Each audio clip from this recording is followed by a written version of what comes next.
Hello, friends. Thank you for tuning in to another episode of the Bleed Los podcast, brought to you in part by Foco.com. Foco.com. They are our good friends. If you follow us on Twitter, you have seen that we have been sharing the limited edition World Series bobbleheads. They are dropping almost weekly. Highly suggest you check those out. But we have a special offer for you that Foco has given you for being a listener to this here podcast. Once you finish listening to this podcast, or even while you're listening to it, you want to do some shopping for some Dodgers merchandise, go to the link in the description for this podcast that you'll see that takes you to Foco.com. Click on that, do whatever shopping, throw whatever you want to get in your cart. Upon checkout, a discount code will be applied to any appropriate and applicable items in your cart, and you'll get a discount just for listening to this podcast by clicking on that link. Huge thanks again to Foco.com for the support and for presenting this podcast. Terms and conditions may apply. Please see their website for more details, but Foco.com. And thank you for listening to this podcast. Please subscribe, give us any ratings, any feedback that you might think we might want to hear on the internet. By all means, we're always open to hearing that out. But again, huge thanks to Foco.com. Check out the link in our description. Click on it. It'll take you to the store. Discount will be applied at the end. And once again, terms and conditions do apply. Please see Foco.com for more details. But for now, here is another episode of the Bleed Los podcast. Hi. Remember how we promised you guys a podcast? Well, this is the second episode of the Bleed Los podcast brought to you by Dodgers Beat. It's your boys Alonso y Juan with the voice in the sky, Roger. How ironic that a week later for our second episode, it's we're recording this as Trevor Bauer has been introduced, and it's official. Trevor Bauer is a Dodger. It happened. It's happened. And the press conference was interesting. I feel like Trevor went out and said all of the right things. One quote that I heard that kind of stood out to me, that it was, quote, if you play for the Dodgers, if you can play for the Dodgers, you should, end quote. Trevor Bauer on getting everything going for his childhood club that he's cheering for. Juan, what did you think of Trevor's introduction, if you will, to the Dodger faithful? I was very surprised because he came off as normal. Now, I'm in full disclosure here. I have not followed Trevor Bauer as much as everyone else. Everything I know about Trevor Bauer is more on the field. After I caught wind of his comments and his beliefs off, I really didn't follow that sideshow. So honestly, I was expecting maybe him to be a little more braggadocious at this press conference, to be a little bit more of a showman, so to speak, since he is about building a brand. So I was very surprised that he seemed very down to earth. And I don't know if he got coached, but I think he was very smart for him to say, he told the story in the press conference that he remembered sitting out in the pavilion listening to Vin Scully. So you want to warm up to Dodger fans very quickly, just go ahead and mention the pavilion. Now, what I want to know, I wish somebody would have asked him, was if he sat in the all-you-can-eat right field pavilion with all the all-you-can-eat gordos, or if he sat in the left field pavilion with the Cholos. So I wish somebody would have asked him that. Well, and I feel like, and to your point, I feel like he said all the right things. Now at this point, I still, the more that I kind of sat back and resonated on them acquiring Trevor last week, I still feel like that this is a gamble by the Dodgers. They're betting on him essentially being 2020 Trevor Bauer all the way through. So that's, and I mean, I don't necessarily think that's a bad gamble either, if I'm honest with you. It's just like if you go to the casino and you throw, 100 on 18 red, it may hit, may not. Be that all that it may. It's interesting to see that at this point, the other takeaway from that press conference is the Dodgers do not give a damn about spending money right now. They made it super clear about the JT comments when Friedman was asked about Justin Turner. Obviously, they can't comment, if you will, on the negotiations because of the free agency stuff. But that the top brass had said make it happen. So I'm kind of curious. I know we had talked about the threshold last week quite a bit, and then offline How do you take that sort of attitude, if you will, hearing that from ownership, diving into this season with trying to, obviously get JT going, but I mean, at this point, you have a $94.5 million starting rotation, so it's easily the most expensive in all of baseball, and more than some, I would say, half a dozen teams' entire payroll. How, what's kind of your sense as a fan, kind of looking at that going into this 2021 season? Well, I think it's what we've always wanted, right? We've always wanted the Dodgers to have a blank check. We wanted the Dodgers to field an all-star team, a super team, so to speak. If they have these deep pockets, if they keep bragging about how much money, and you know what, they put in a lot of money into fixing up Dodger Stadium, go ahead and spend it. We want to see, put the money back on the field. Now, yeah, of course. I mean, they're spending a lot of money, but it might be worth it. I was picking up my car the other day from the shop, and I was paying with my Dodger card. And the guy looked at me and he goes, "So, what do you think about the Trevor Bauer deal?" And I said, "Look, it's not my money, but the only way it's going to be looked at as whether this is a successful deal is if the Dodgers win the World Series. If the Dodgers win the World Series, then it was worth paying Trevor Bauer $40 million. But I'm going to throw out this stat to you right now. If you put in, this is not even, well, we can't count David Price because he didn't pitch last year. But if you combine those four starters, Buehler, Urias, Kershaw, and Bauer, their ERA was 2.33. If they come anywhere close to that again, then yeah, it's worth it. And I'm glad the Dodgers went ahead and spent this money. That being said, I will say this. They have no excuse for not paying Justin Turner. And I know we're going to get into Justin Turner later on, but if they're going to throw around that kind of money, and I know you always say this, Alonzo, they'll go over it for a certain player, for the right player.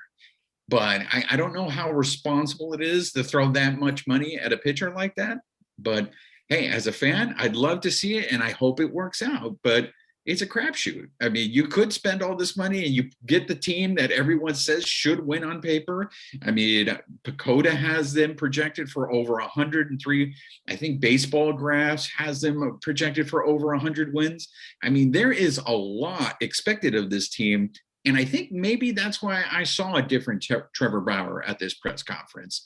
And I think maybe it's starting to sink in that, hey, buddy, you're not pitching in Cincinnati anymore. You have expectations now. I mean, he said he wants to win. He wants to finish first. Well, now he has to put up or shut up. And speaking of expectations, Roger, what are your expectations of Trevor Bauer?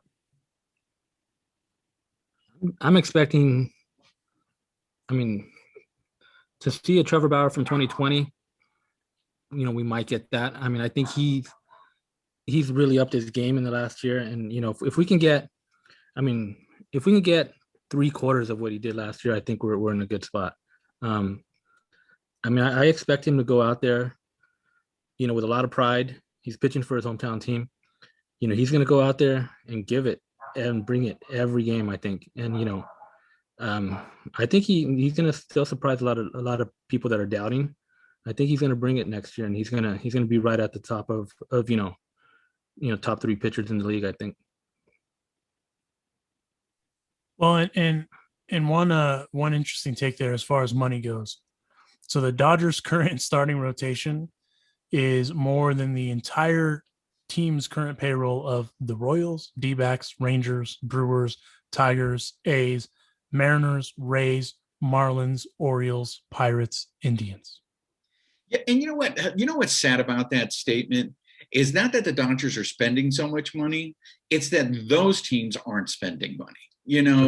There's revenue sharing in Major League Baseball. Okay, so I don't want to hear it from those teams that they're not making money because they're taking money from other teams and they're not putting it back into their team. They're profiting. They're putting it in their pocket, and that's some BS. I feel bad for those fans in those cities, that go out there to support those teams and to see the ownership not put the money back into the team. I think that's some BS. There should be a minimum, there's a salary cap. There should be a minimum amount of what they should be spending. Well, and like what's insane, just kind of a little off topic, the Pirates organization is kind of regarded as one of the more not well-run organizations in the game. Beautiful ballpark. If you've never been to PNC Park, highly suggest taking a trip out there. It's beautiful. What's unfortunate is the product that they've put out in their field has been garbage. And as as we've seen in years past, they let the likes of Garrett Cole go. They make the move to let McCutcheon go, things like that. So it's those teams that the Rockies are another team that does that, as we just recently saw with the Nolan Arenado deal. And that's not even just me talking trash. That's well known. So that's the unfortunate thing, is there's all these teams that just don't do that. Obviously, the Rays have their own form of Moneyball, if you will, but they got them to the World Series, so you can't really knock it either. But it's still, I agree though, it's garbage, because then from there, the all those teams that we just mentioned, they haven't won aside from the Royals in how long? You know what I mean? So I mean, the Indians just got to the World Series for the first time. I think it was in like 80 years, if I'm not mistaken, when they lost to the Cubs. So the Tigers, another team, they paid Justin Verlander, and then they got to the World Series a couple times. They traded away, Max Scherzer, and here we are. So I mean, it's garbage. But I agree with you. There should be. There's all this talk about a salary cap. There should definitely be a minimum as far as what's paid out for all these big league rosters, regardless of size of market, et cetera. But that's a conversation for another day. But one thing that I'm, that I was intrigued by, as far as the whole thing with Trevor Bauer, everyone's been talking about his character.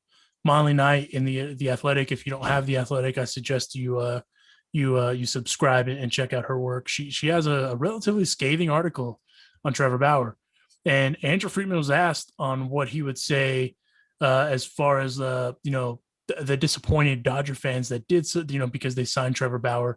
He answered with quote, "Hopefully over the last 6+ years, some trust and credibility has been built up in the terms of the research that we do on players and the vetting process that we go through," end quote. I brought this up last week with Mookie. They made it super clear that the reason that they paid Mookie all that money is because they did their vetting, their research. Obviously, before giving Trevor this deal, they did all of that. I'm not necessarily concerned about the field antics or even the clubhouse antics, because that dude for sure knows who runs that clubhouse. I'm not worried about that. I know that there is some people that are worried about his ulterior motives, though, when it comes to coming to a media market like this and getting that going. After watching that presser, I'm kind of curious to hear from the two of you as to what you think as far as that angle goes with the concern with that, if you even have any. Look, I think, it's really hard being a fan. Okay. You root for your team. Your team can do no wrong. Then again, you're the only one that can talk smack on your team. You don't want to hear anybody else talk smack.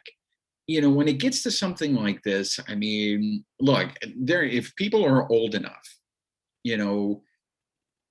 Chavez, when Dodger Stadium was built, there were a bunch of people. There was a huge community that was displaced.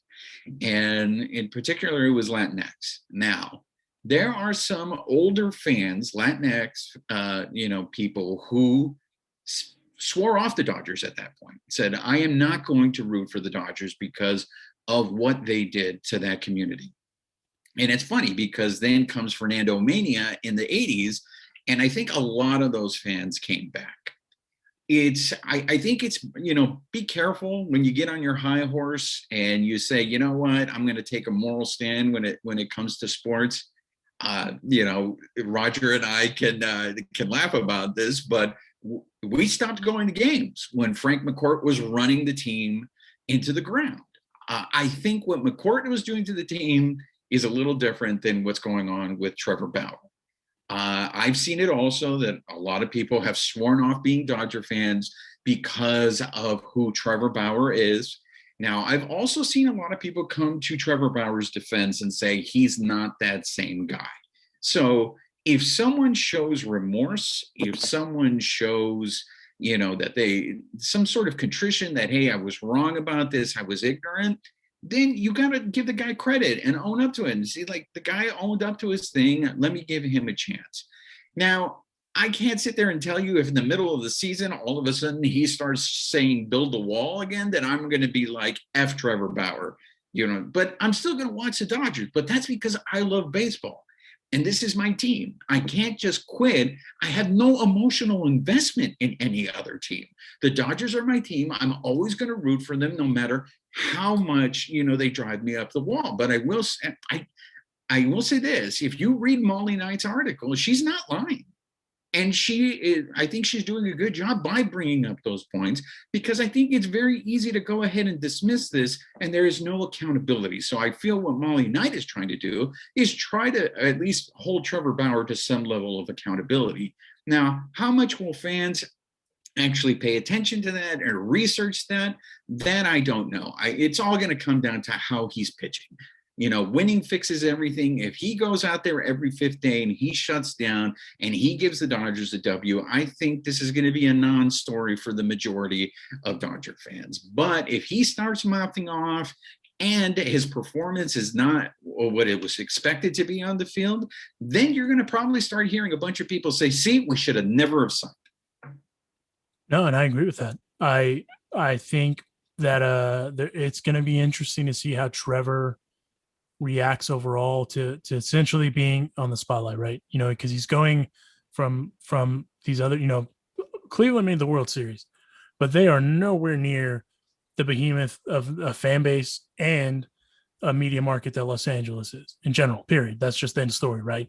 And also they're the reigning world champions. Like you said last week, until they lose or there is a new champion crowned at the end of this year, they are still the defending champions. And that's a different level of pressure that I'm sure Trevor has not experienced. Everything that I gathered, though, from what he said, like I said, he was saying all the right things. Sounds like he's up for the challenge. Obviously, the Dodgers and the media have also reiterated the embarrassment of riches that they currently have. One interesting sticking point that we saw is Walker Buehler signed a 2-year deal last night. Not a crazy amount, $8 million. But for those of you that aren't aware how the arbitration rules work, it's based on his service time, and that's why he got the deal that he got. That's why he signed it. He wasn't going to get any more than that. So, and not to say that he's not worth any more than that. He's for sure he's a top 10 pitcher for sure, probably even top 5 in some people's opinion. But he's worth that money. But what I like about them doing that is it essentially eliminates the question of between the next couple of years. Hey, they're not giving him this arbitration money because they're being sticklers. They're not giving him this arbitration money because X, Y, and Z. I think it's good that they've committed that to him. I feel like it's a good sign of shall we say, gamesmanship, if you will, going into what's, in a couple of years, when assuming the same rules are still in place for arbitration, that'll be another thing that we're going to have to deal with after this season, when he signs whatever deal he signs, if he resigns with the Dodgers, assuming he does. But I'm curious to hear, with at least from your end, because you guys are more fans than I am per se. And what I mean by that is I worked in the game. I understand the distinguishing between the two. As far as the Trevor Bauer money thing and then the JT money thing, and the reason this all ties in together is because obviously they've it's money at the end of the day. If let's say the Dodgers give JT what he wants, which it sounds like it's 4 years. It sounds like it's, I don't know, at between 12 and 15 a pop. Let's say they give him the max, right, at 15 a pop over 4 years. Will you be okay with that, since money is not an object now and it's just a matter of getting a deal done? Or if he starts, let's say he doesn't sign that, it's a 2-year deal, it's whatever, and they still throw over the threshold and we don't win, will that still be a problem for you because we were crippled at that position? Or how would you feel about that? Look, I'm not worried about the money, because a perfect example of that is what happened with Adrian Gonzalez and Cody Bellinger. Adrian Gonzalez was still owed a lot of money when he got Wally picked. So, I mean, at this point, I'm not worried if they want to go ahead. My issue is this, is if they go ahead and give him that 4-year deal, what's going to happen if he starts breaking down or if he's not performing? If he's clearly an automatic out every time he goes to the plate, how long is it going to take? Because Dave Roberts has a loyalty to veterans. How long is it going to take for him to go ahead and say, all right, Justin, you're going to sit the bench for a little bit and see if you can snap out of this? That's what I'm more concerned about. When it comes to the money, these guys are far smarter than I am. I don't know if they're trying to play beat the bank or what they're doing, because you give Trevor Bauer the amount of money that you do. The Walker Buehler deal to me was a real head scratcher. And it's part of the reason why I don't blame Justin Turner for trying to get the money that he can, because Those first few years that he was playing with the Dodgers, he was grossly underpaid. He was outperforming his contract, and he didn't get his money until later on. And that's the problem with baseball, right? It's just like when you're really, really good, you're not getting paid. And then when you're not performing at the same level as you were a few years ago, that's when you get your money. I mean, when they went to arbitration with Walker Bueller was asking for $4 million. The Dodgers countered with 3.3. And now all of a sudden, you get a 2-year deal worth $8 million, which is a $2 million signing bonus. So then he's getting 2.75 for the 2021, and then he's getting 3.25 for 2022. So it makes me like, what are you guys arguing about? If in a sense, I mean, I guess the Dodgers kind of won because they gave him less than what he was asking for per year. But I think, again, it's that funky math with the signing bonus. And then I don't know if there's any deferments there, but it's clear that money is not an issue for them. I get the hesitancy. Maybe they don't want to commit to Turner for 4 years because you're going to have that conversation. And I think, when we get to Clayton Kershaw later on, we're going to see it with Kershaw. It's just like, you're clearly not worth this money. Is it more going to be like a Kobe deal where this is just a thank you for everything that you've done? But I'm more concerned of what it's going to do on the field, because if he is not performing, are you going to continue to keep throwing him out there because he's a veteran or because of the amount of money that you're paying him? So for those that aren't aware, so arbitration numbers are based on your service time. So as of now, he has 3 years of service time, and that is a hindrance on how you can negotiate where your numbers come in. They also base it on your position and your productivity, right? If he would have won the Cy Young, then it would have been kind of like the Cody Bellinger thing, where after he became an MVP, they paid him what they paid him, right? The difference is the amount of service time. So also a part of the math as to why it is the way that it is so that the signing. So for those that aren't aware, if you get a signing bonus in your deal, you get that up front, 100%. It's paid to you as soon as you sign. That is direct deposited the next day. From there, the salary numbers, which is 2.75 and 3.25, that's going to actually be a salary. No deferments. You can't defer arbitration money. So unless there's an injury, that's the only out, if you will. So Walker Bueller last year made $223,000, which was half of what the league minimum was of $575,000, if I'm not mistaken. It's either 570 or 575. That's what they prorated it.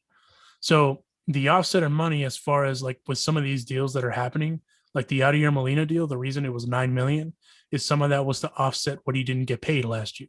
So that's kind of what they're doing with some of these deals. And I suspect that that's also maybe a thing that's been brought up by JT, because he didn't get 100% of his money last year. So that he's trying to make up some of that money.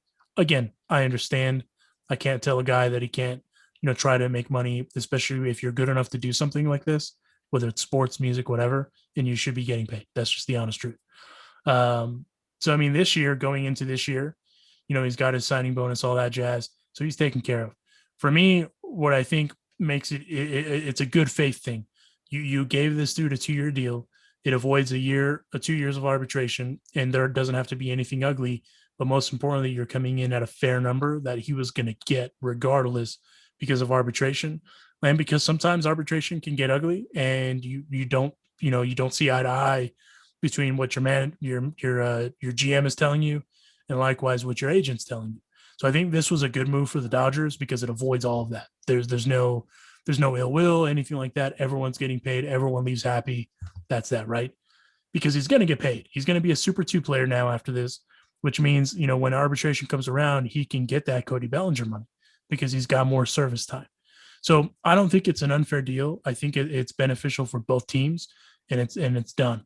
For me, what I'm concerned with the JT deal, regardless of when he signs it, which I hope, based on what was said today, I hope they just get it done tonight, and then they can announce it tomorrow. And then pitchers and catchers, I believe, start reporting on the 17th, which is a week from yesterday, next Wednesday.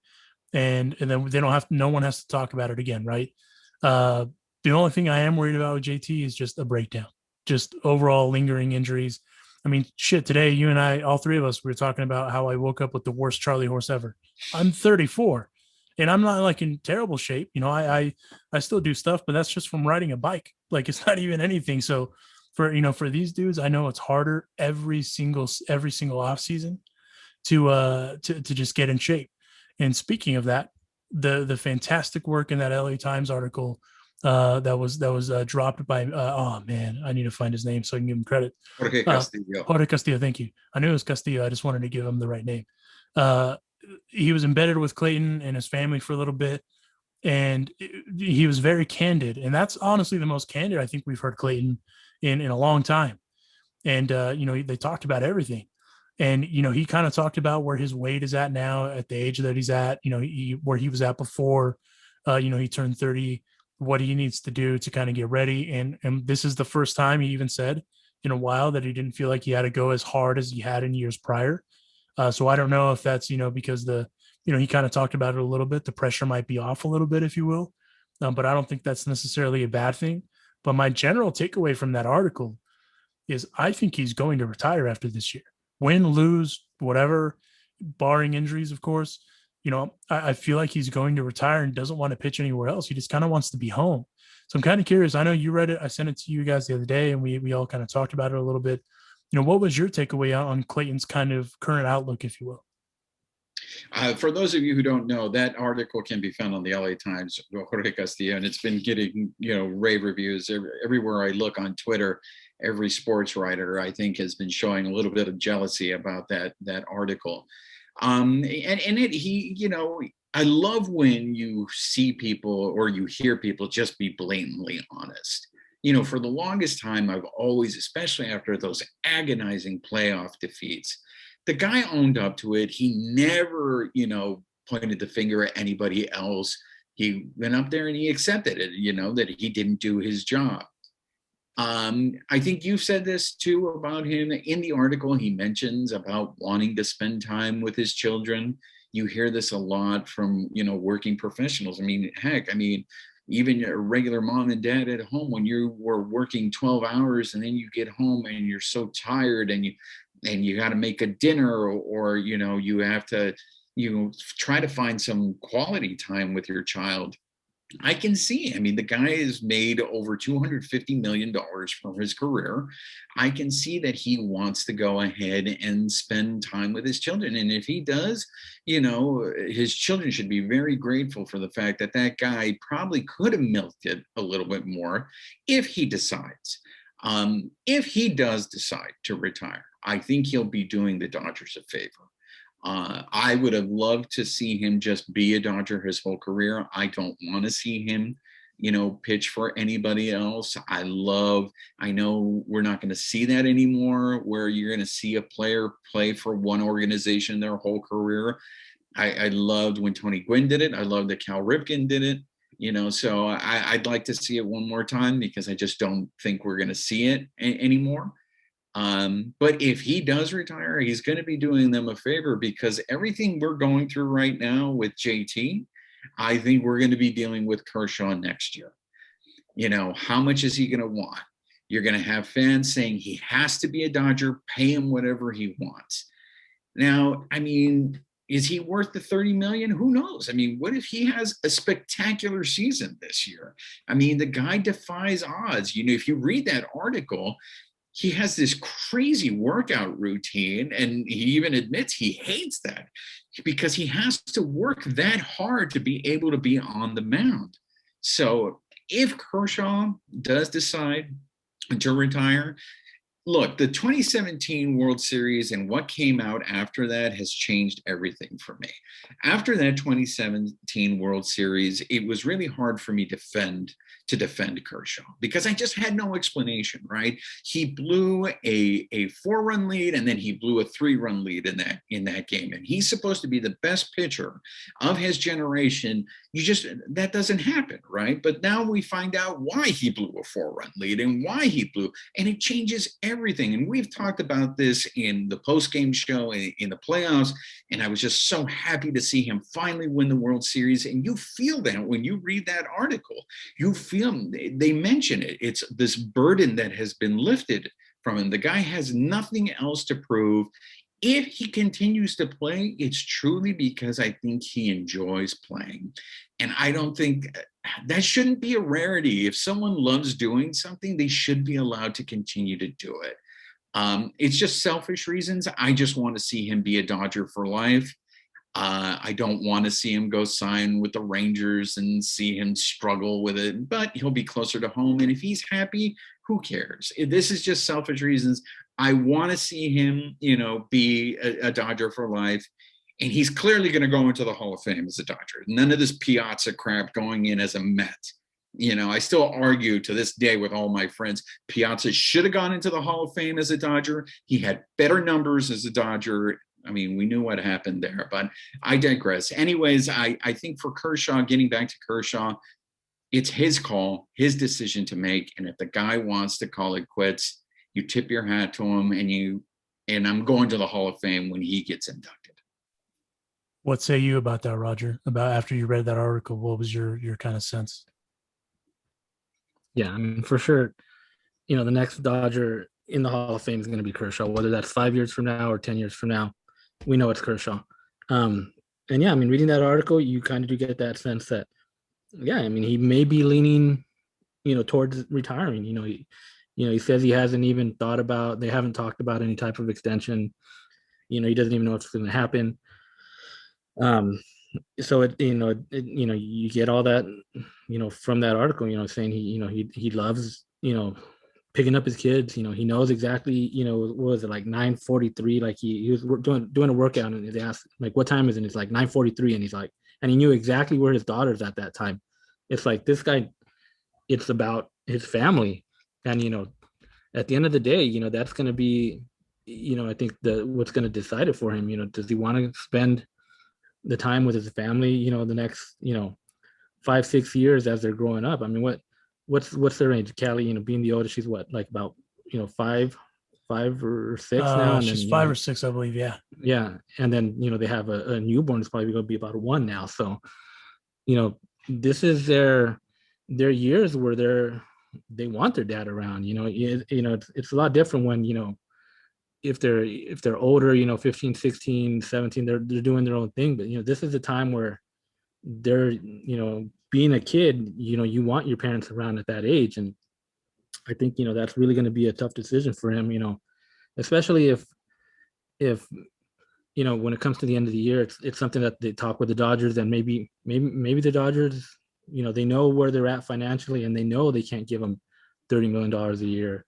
And, so it's going to be, like I said, it's going to be a tough decision. I mean, I still think he can pitch. I mean, definitely, he's going 33. I mean, there's a lot of pitchers that go, to 40 and still pitch very well. There's some pitchers who have actually gotten a little better in their later years.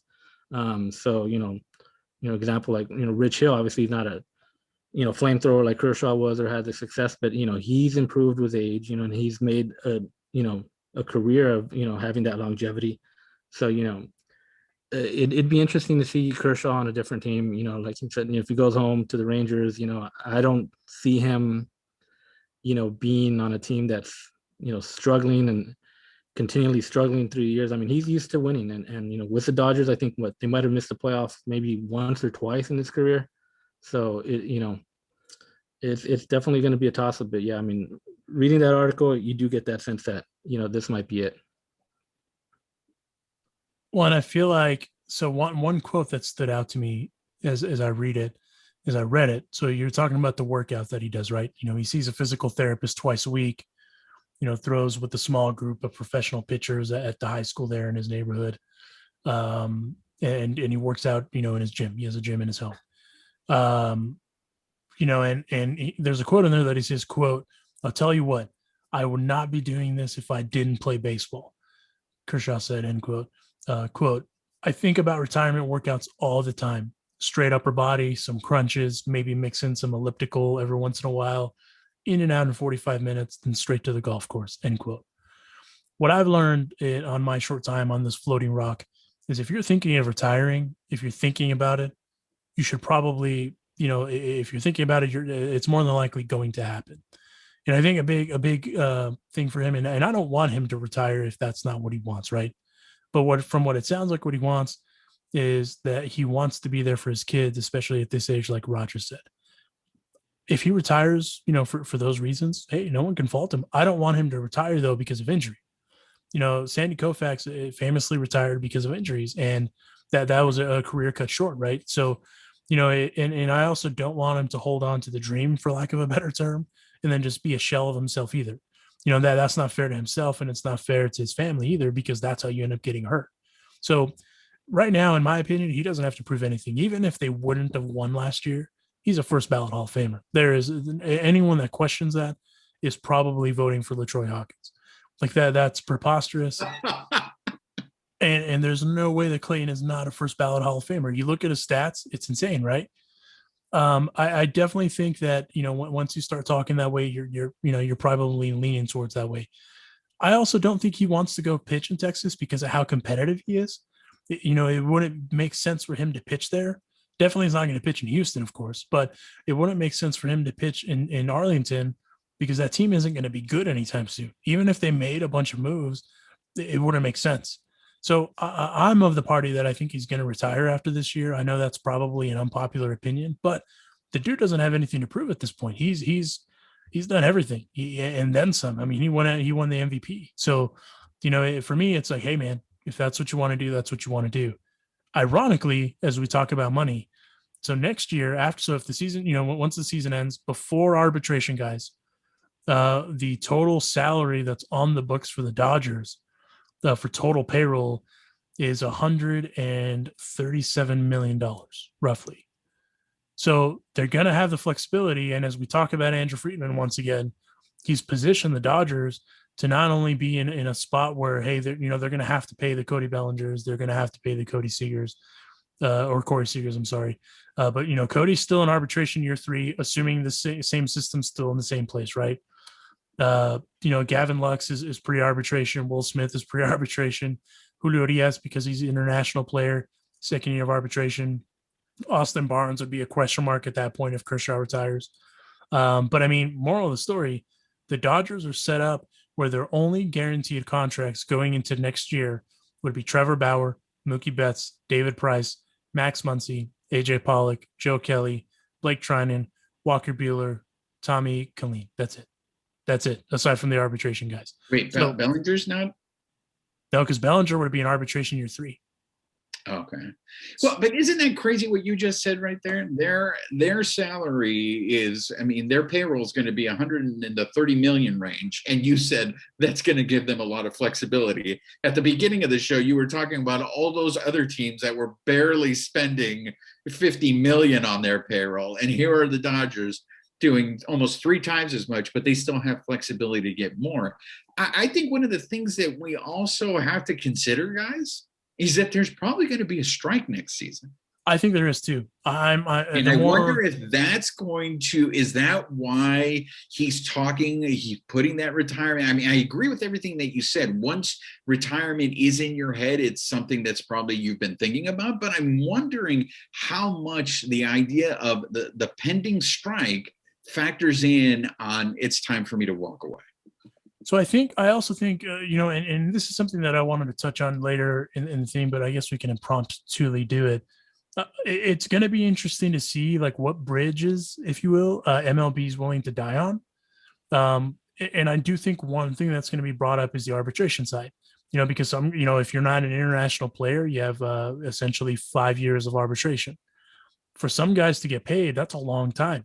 Look at for example, in this case, Max Muncy is in technically year 3 of his arbitration. So if he doesn't sign that deal that he signed a couple of years ago, he would be in arbitration still, and he's 31 years old. So, it's interesting to see how all that stuff plays out. I do think I'm of the party that I think there's going to be a strike. The DH, the universal DH, I think it's long overdue. I'm of the party of thinking I'm kind of tired of watching pitchers, hit, and I was a pitcher. And I was a terrible hitter, so it doesn't do anyone any benefit strategically either. And I liked the universal DH last year. I think it helped the game be more attractive to kids too. I think. But if you get rid of the DH, what's Don Mattingly going to do? He can't do double switches. If he can't do a double switch, that's his whole managerial strategy. and it's a wrap. And that's why the Marlins are where they are. I'm sorry, Donnie. I'm sorry. I'm kidding. I'm kidding. All the respect in the world to you. But even at that, I look at the universal DH as it's an opportunity for some guys that would not make a roster to make a roster. We look back at last year. They were talking about Matt Beatty. Matt Beatty may not have been on the roster if they don't have a universal DH. Edwin Rios, he's another one of those candidates that would fall into that. JT going into, if he signs a 4-year deal with the Dodgers, that's another part of it. I think there's going to be a strike. I'm not going to ask Roger that because I know that it would break his heart to discuss that. But come on, Roger, let's go. Let your feelings out here. What do you think? Do you think there's going to be a strike next year? Yeah, I've told you guys it's 100% sure there's going to be a strike. These guys can't get along for anything. Every last year and this year, it's just back and forth. Everything plays out on in social media. The union said this, MLB said this, and everything is just like all over the place. It's like these guys can't get in a room and discuss anything. We're headed towards that strike. That's why last year we had a shortened season. This year we don't know what we're going to get, and then next year a strike. So we have 3 years of that could be all shortened seasons for whatever reason. So I think it's inevitable. Wouldn't that be hilarious though if we had a shortened season? We don't have a shortened season this year, mid-pandemic again, but next year we have a shortened season because of a strike. But the irony would be beyond rich.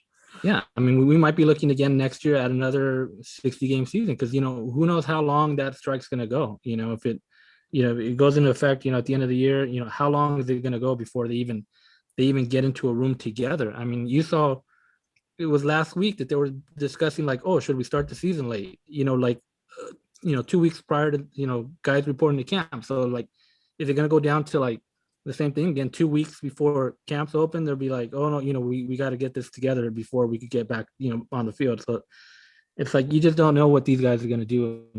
They're obviously in two different places, and we're going to see a strike for sure.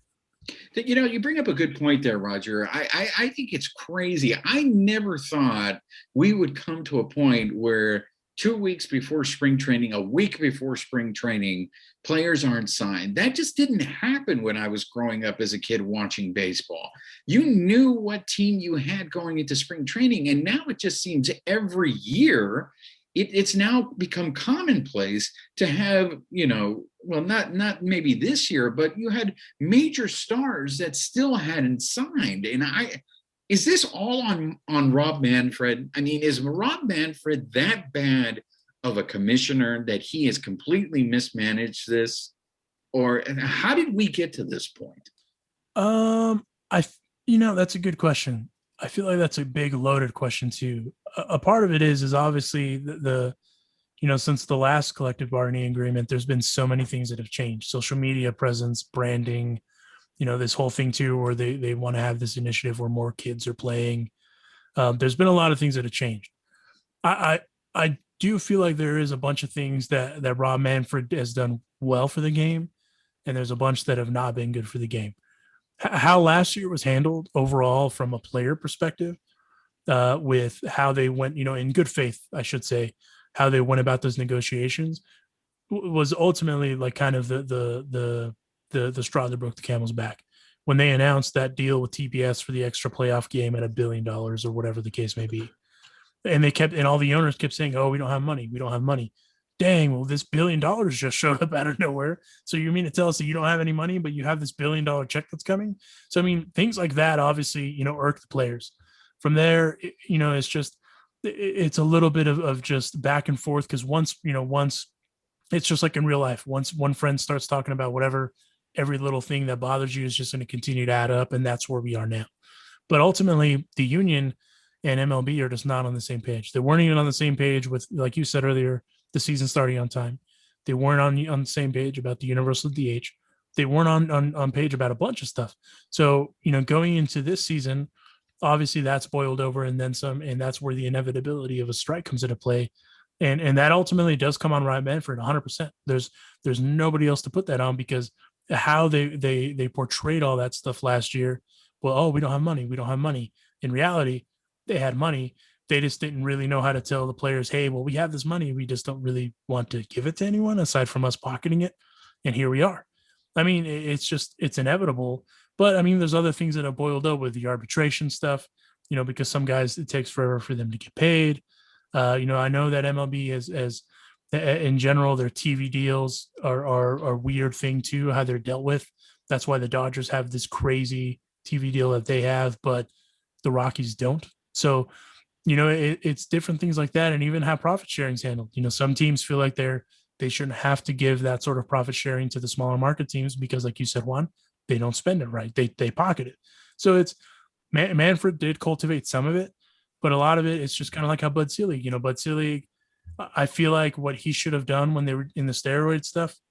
Bud Selig talks about how all that went down. When at the end of the day, they turned a blind eye to it, didn't enforce any sort of testing, and they made all that money off of it. And now they want, the controversy, if you will, is still lingering and it doesn't go away. And you just can't do that. You can't do that. The NBA, I think, did it right with how they did their collective bargaining on their deals, and it's made it easier for players to get paid. It's made it easier for players to be free agents, all that jazz. Whereas in MLB, they haven't been able to figure that part out. And there's so many players that get drafted that never make it to the show, and they still, they got their signing bonus. But even if they could have signed a deal, kind of like how the Braves did all that stuff where they signed all those guys to deals sooner than a lot of other teams, they were proactive in kind of showing the example of how they should go about it. But Manfred, in my opinion, has dropped the ball. It definitely goes both ways, but at the same time, the majority of the ball dropping has happened by Manfred. And I know you're not a Manfred guy, Juan. I know you're not a Manfred guy by any stretch. I think he's made more poor decisions than good decisions. I mean, just alone this story, I don't know if you guys saw the story about the deadening of baseballs. Yeah, I saw that. That's garbage. I'm just like, when you had Verlander, when you had major leaguers, maybe it was 2 seasons ago now, saying the baseball is different, the baseball is different. I just feel the way they handle everything. I mean, just even small little things. Look, the Super Bowl just had the lowest rating they've had in like 15 years. Okay. All I heard before was nobody's watching World Series, nobody's watching baseball. It sounds like nobody's watching sports, right? The viewership is down. They made a small little change. This year, the Dodgers are going back to the 7:10 start. Last year, they were starting games at 6:40. Now, I'm really curious to see how they came to that decision, because at 6:40, if they wanted to grow this game, if 6:40, a half hour before, was allowing kids to watch the majority of these games, especially since we don't know yet whether the fans are going to come back, right? Why make this change? What is the explanation with that change? Also, I know a lot of people that don't even watch live games anymore. They'll use the MLB app and they'll record the game on DVR, once the game's over, and it's like, don't tell me the score, don't tell me the score, and they'll fast forward. I just feel like I feel a commissioner's job is to grow the game. Right. For the most part, like, I agree with you. I think the NBA, and that's because Adam Silver, I think, seems to have a very good working relationship with the players. While Manfred, I mean, I still can't get over the lack of punishment for the Astros. I felt like that it was the easiest thing to do was just to vacate the title that year. You come out here, you release the report, you see all this proof. The easiest thing is like, okay, you're not going to punish the players because you cut a deal. All right, you tell me everything you know, we won't punish you. You should vacate the title. That's very easy. The Red Sox cheating, and they still don't do anything. I can't think of a good decision that Rob Manfred had made, and I can't wait until Theo Epstein becomes the MLB commissioner to see if he can fix this. But the level of distrust between the Major League Baseball players and Major League Baseball is something that is a huge problem. And I think that's why we're going to see a strike, because I don't see them overcoming that until, there's a little more give on the owner's part. In life, you can't conduct business unless there's good faith on both sides. And there's clearly not good faith on the MLB side with the PA, even with the owners, I would say. Interestingly enough, to I didn't want to bring up the Houston Astros thing because I didn't want to rile Roger up. I'm going to be honest with you.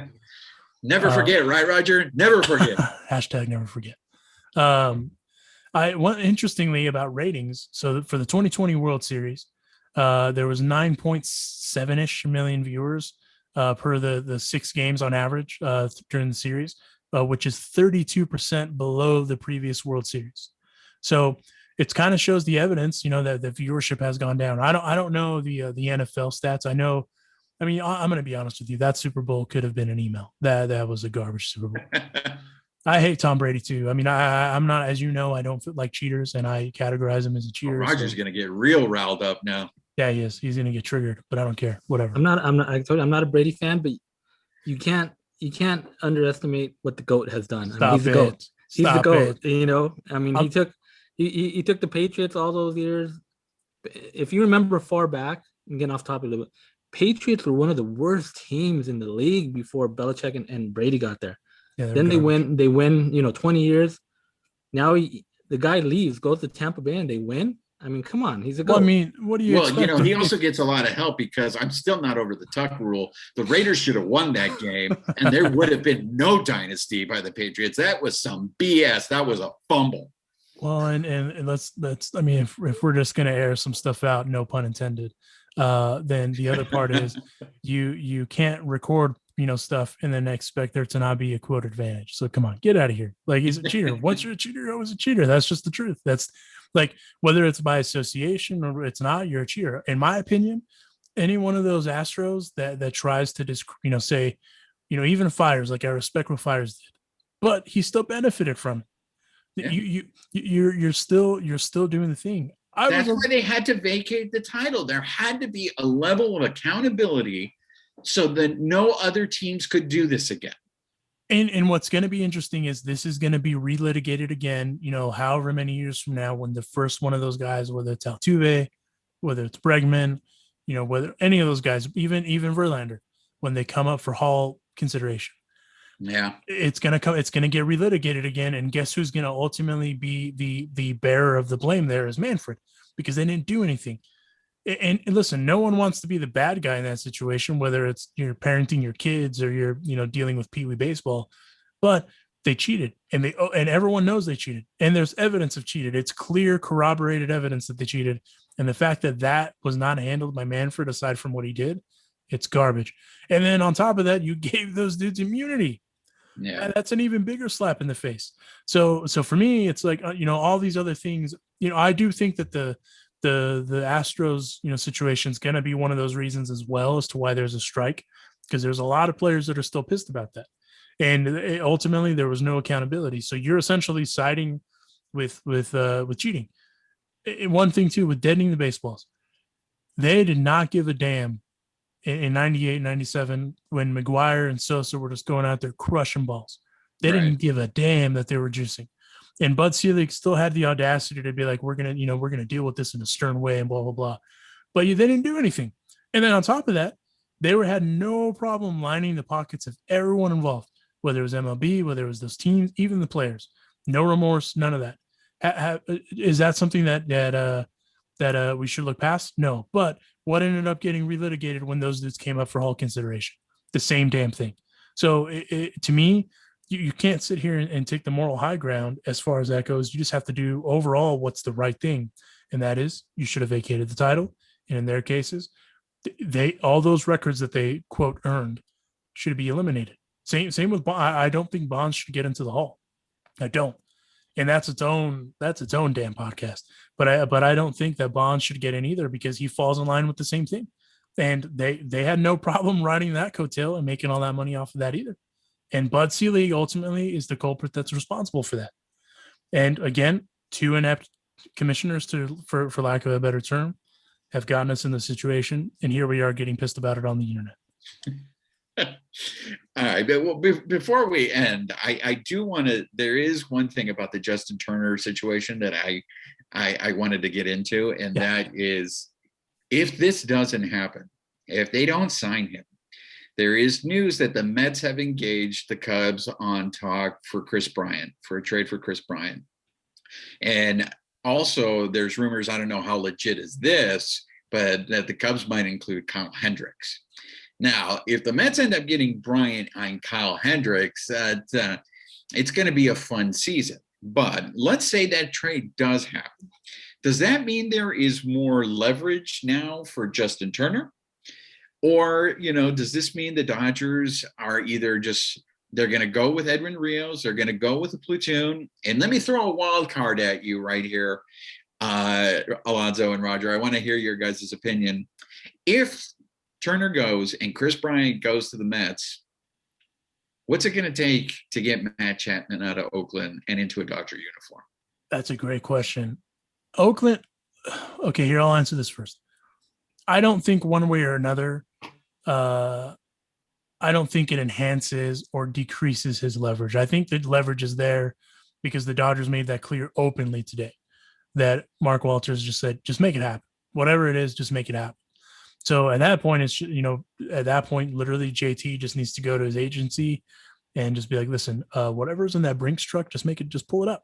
Just pull it up. If it's 2 years, if it's 4 years, if it's 3 with an option for 4, I don't care. This is what I want. Just make it happen. Cool. As far as if the Mets get, okay, before I dive into that, I think the Mets will find a way to blow this, in part because it's the Mets. The Mets blew the Trevor Bauer deal. It just came out, the official numbers, which was $105 million, no deferrals, none of that jazz. It's basically the same setup as the Dodgers. The only difference is the deferrals. Obviously, they weren't able to lure him there with the same amount of money. Cool. They've also they lost out on George Springer. That's another epic fail. And if the Kyle Hendricks part, I'm not surprised by, because the Cubs are essentially just trying to get money off of their books. I don't know. I know they're not broke, but it sounds like they either want to rebuild or they're doing something right. And they're essentially saying, yo, we're not going to contend. An interesting part about that is if with the season starting today, based on if they had the same roster, according to the Pacoda standings, which that's my gold standard, the Cubs would be second in the NL Central, even with where they're currently at. So it's not like they're going to be fielding this terrible team. They just need to move some money around, right? Pacoda has the Brewers winning that division, right? They do. And actually, there's one more thing that I wanted to bring up before we wrap up that involves the Brewers, but we'll get to that in a minute. Okay. So as far as the Matt Chapman thing, the A's are a wild card when it comes to trades. They just did that Elvis Andrus deal. That deal makes no sense to me, aside from the fact that they need a stopgap. This is the only thing I can think of. Maybe they're thinking, hey, this dude's going to get a change of scenery and he'll be better than he was in Texas. But we need to figure this situation out. So we'll give it a try. It's not. I mean, the A's are a weird, statistically ran organization. I think with Matt Chapman, his situation is also interesting because I actually just had his deal pulled up and I closed it like an idiot. I'm so dumb. He's signed through 2023 and he's got 6.49 million. That's right, 6.4, and it's not expensive, I guess is what I'm getting at. Right. So it makes a lot of sense for anyone that really wants him, because he also has, he's arbitration eligible for the next 2 years after this year. So I think what it would take to get him, maybe an arm, and maybe it wouldn't surprise me if they asked for Keibert Ruiz, which at this point it sounds like he's become expendable with the moves that the Dodgers have made. I think I'd be okay with doing that because the dude's only 27 and they can make that happen. Obviously cheaper than Chris Bryant would be for the foreseeable future. And he's also a Gold Glover. He's a 2-time Gold Glover. So that's not a bad problem to have. And didn't he go to high school with Nolan Arenado? He actually went to college in Cal State too, but I believe he did go to school with Nolan. I know they're tight. I know that for sure. And Nolan has said that Chapman is better than him. Yeah, I have heard him say that he has a better glove than him. I'll be honest with you. I've seen him play a handful of times, and I mean, he's got a dope arm. I like his arm. I feel like he's got for sure a better arm than Nolan's, and Nolan's got a preposterous arm. Out of those two, I don't know if the A's would either make him available either. That's the other thing we have to kind of address there. If they did, though, it would have to be a Keibert Ruiz, maybe even a Tony Gonsolin, and something else. I would do that deal in a heartbeat because that also helps your pitching woes as far as the depth goes, where you have so much depth that it's insane. Um, but I like I said, I still think that the Mets will blow that deal. They will find a way to blow it. They will not. If they wanted to get one of the two, the one I would go for if I'm the Mets, I'd go for Kyle Hendricks because they're going to need pitching, and then focus on the three bag later because Chris Bryant's. I mean, regardless, he's expensive, right? I do think that at this point, the reason that I suggested the Dodgers is mainly because they're in win now mode. They don't give a damn about what it's going to cost. So why not go after that if you're not going to get JT? But after today, at this point, I mean, I'm not 100% convinced that the Dodgers are going to re-sign JT. But if that's what they want, hey, I mean, they went out and got Trevor Bauer. What's going to stop them from getting JT? What Yeah, about no, you? I mean, it's curious. What were you going to say, Roger? I was going back to Chapman. He's gonna get too expensive for Oakland real quick. I mean, he's at 6.5 this season. His earliest free agent, he's gonna become a free agent in 2024. So he's got a couple more years there. No, he's by the end of that time, he'll be out of Oakland. He's gonna be too expensive for them. So, if they look to move him now, now would be a good time. And I know we're going to be wrapping things up, but Alonso, I have two questions for you, being the player personnel guy that you are. Sure. I keep hearing these names. There was a story, I don't know how legit this is, that the Dodgers were looking at Garrett Cooper from the Marlins. He had like about a 281 batting average and hit about he's had career-wise, he has only about 21 home runs in about 168 games. But the question that I had for you is, are they looking at Garrett Cooper because they've made up their mind that they're moving on from Justin Turner? And look, I trust Friedman. If Friedman is looking at somebody that I've never heard of, then that means I just go back to the Chris Taylor thing. Are we about to just rob the Marlins and then we're going to end up paying for it? And then another guy that I keep hearing, I know he's older, and I know you had said that the Dodgers were still in the market for a reliever, is Chaz Rowe, the reliever for the Rays, who's a free agent. He's 34, but he's got an ERA of 3.82, and that slider of his just, I know that the Dodgers are reportedly sitting in on a workout that he was doing. So I have questions on Chaz Rowe and Garrett Cooper. So another dude that I heard that they sent someone to is the David Robertson showcase today. Apparently it went well. I don't know what the hell that means. That's the only text that I got. Garrett Cooper. So for those of you that don't know who Garrett Cooper is, he plays for the Marlins.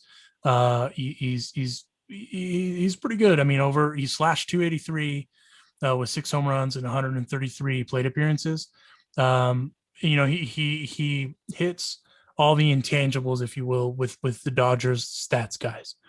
The Dodgers are also known for placing high value on players that can play multiple positions.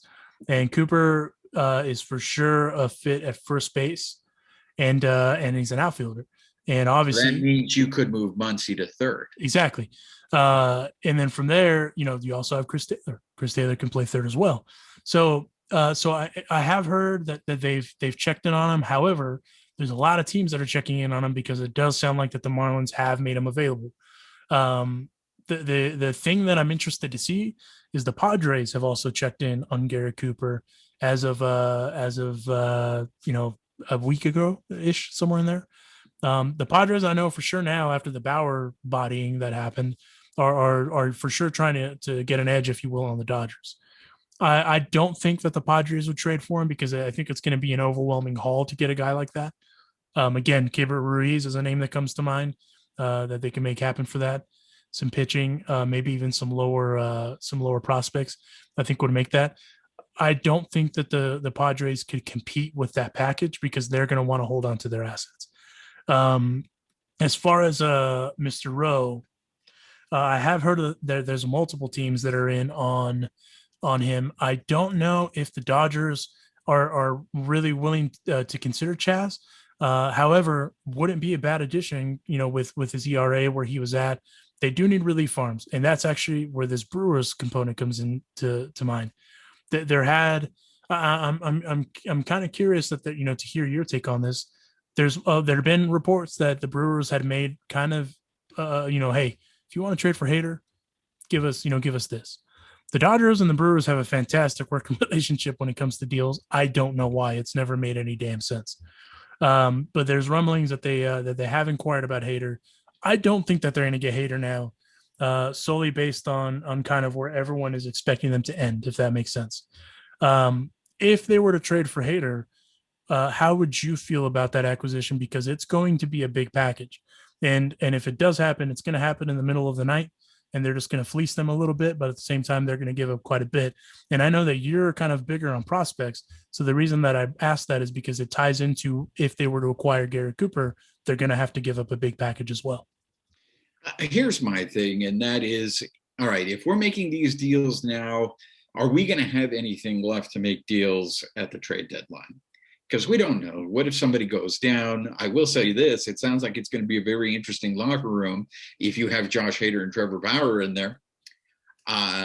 I mean, it depends on what the price tag is for Hader. Would I love to have him on the team? Yes, I think we are going to need, a reinforcement because Kenley makes me very nervous. I don't see him bouncing back again. Now that being said, I heard a crazy stat that actually Kenley had I think he had the best, he was in terms of getting hit hard.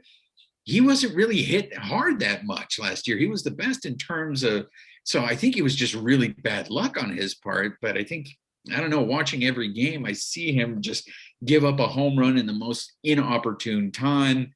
But I also see him, give up get just blooped to death, just like a little dink here, a little dink there. And all of a sudden, you lose the game. So for me, you can't have enough pitching. So if you can get Hader, but again, it's what the price tag is going to be for Hader, because I think you do need to have something in the reserve in case you get an injury down the line and we're going to need to reload to go into the playoffs. Well, and one thing also with Garrett Cooper, before I forget, with them signing Adam Duvall the other day, to their outfield, obviously that could push Cooper out of Miami. One thing about Garrett Cooper, he's 30. So he's not like he's a younger prospect. I would kind of rate him at like a pre or a post Seattle Chris Taylor. I think that's a good comp for him. Like once he came over and was able to get his mechanics kind of in line with where he's at, which obviously they need bench depth because they've lost Geeke, they've lost Jock. Not a bad dude to have in that situation. I am what I'm curious to see 100% is they're in the market for a relief arm for sure. They're 1,000% in the market. I don't know if they're gonna, Chaz Rowe is an appealing option, and obviously they're not afraid, if you will, to go after an older guy, a la Blake Trinan. Blake Trinan is turned out to be a great, reliable relief pitcher, and here we are. He re-signed an extension. So, and that's not a knock on Trinan. That's just where we're at as far as the game goes. I do think he'd be a more inexpensive option, if you will, instead of trying to go out and acquire Josh Hader. But at this point, anything is possible with this Dodgers team, because if we know anything about Andrew Friedman, he'll go out and sign the best available starting pitcher in the middle of the night, and then we're going to have a press conference about him out of nowhere. And here he is. I do think Garrett Cooper would be an interesting option. It's just he's going to have a big market aside from the Dodgers and the Padres. I could definitely there's a few teams that come to mind. There's some teams that have had some subtraction by proxy. The Indians are a team that comes to mind because they're kind of reloading up. But a part of it is what are they going to offer to deal? As far as that goes. The Giants, I could also see them being in on that, because after signing, the moves that they made, it wouldn't surprise me if that ends up being a thing either. But his market's going to be interesting to see. But if you're going to do any of those deals, you got to do them now, because the pitchers and catchers report in less than a week, and that's kind of crazy to say. Where we're at is we're literally talking pitchers and catchers reporting, and here we are. But crazy things have happened. I mean, the Royals just acquired Andrew Benintendi yesterday. Yeah. And that was a 3-team deal. And somehow the Mets ended up being a part of that. And I don't know how they didn't blow it. But I digress, and here we are. But I do think that the Dodgers need to go out and get one more arm. But I think a part of everything as to why it's kind of been held up is the JT thing. And as we talked about the other day, I feel like the Dodgers are comfortable with where they're at, right? To a certain degree. They have depth in the minors. They have depth somewhere they're at. So even if they don't acquire a Garrett Cooper, don't acquire a Josh Hader, they're still happy with what they have because they have an embarrassment of riches kind of everywhere. But it still sounds like no matter what, in their minds, that one of the big missing pieces to that puzzle to repeat is JT. And once that gets done, then everything else kind of falls into place, right? So it's going to be interesting to see if that can get done in the next couple of days, because I still feel like the longer that it drags out, the less likely it is that he resigns as a Dodger. Yeah, and we got to find I don't know how you. I'm going to butcher how you pronounce his last name, but Josh Spores. Oh, Spores, yeah. Spores was the corresponding move on the 40-man roster when Trevor Bauer was announced today. So we're going to have to find an arm to replace Spores. What are we going to do there? Mitch White. Mitch White is right there, and that's a dude that he had a great kind of breakout, if you will, kind of like an audition, and he's been doing great. So again, that's that embarrassment of riches though with the Dodgers. You literally throw out another name, and he's ready to go. Tony Gonsolin. We talked a bunch about him last week, and to beat another dead horse, you have Tony Gonsolin. So regardless, it's a great time to be a Dodger fan. It's all, I couldn't be happier because we not only do we have a bunch to talk about with Trevor Bauer signing, and obviously, the Dodgers making it clear that they hey, whatever JT wants, make it happen. Here we are. And then obviously there's gonna be hot stove that continues on, but here we are. But on that note, we'll go ahead and wrap it up. Roger, real quick, before we wrap it up, actually, can you give JT your best plea to re-sign with the Dodgers so we can send it to him? Just say whatever other Dodger fan I think feels, we want JT back. He's the heart and soul of this team. So let's get it done. Next week by this time, it's a done deal. So what if he says, I'll do it if you give me $45 million over the next 4 years? If I can pump that many shirts out, let's do it. Roger, you want that Mets Chris Bryant deal to go down, don't you? I mean, if that happens, that's one less team for Justin Turner. And then I think the Blue Jays, I don't hear the Blue Jays anymore. So maybe the Brewers are the last team in on him with the Dodgers. So and you know what? I don't think the Brewers are willing to spend 12 to 15 a year. I don't. I mean, they're already complaining about the payroll they have. And for whatever reason, it just doesn't make a lot of sense to me that they would go out and get him.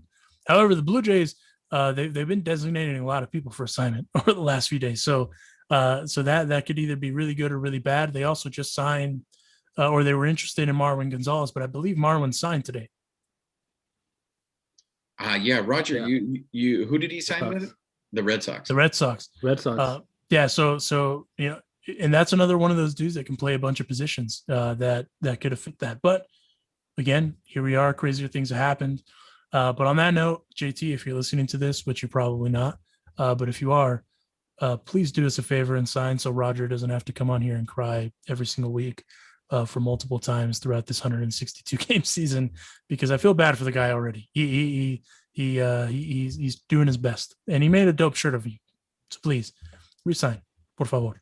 But on that note, we'll call it a wrap. Thank you again for joining us on the Bleed Los podcast. We will join you next week, which by the time that we join you, pitchers and catchers have reported. So we'll see if JT is signed, and we'll see if there's any other moves that happen between now and then. But until then, stay safe, and we will talk to you next week.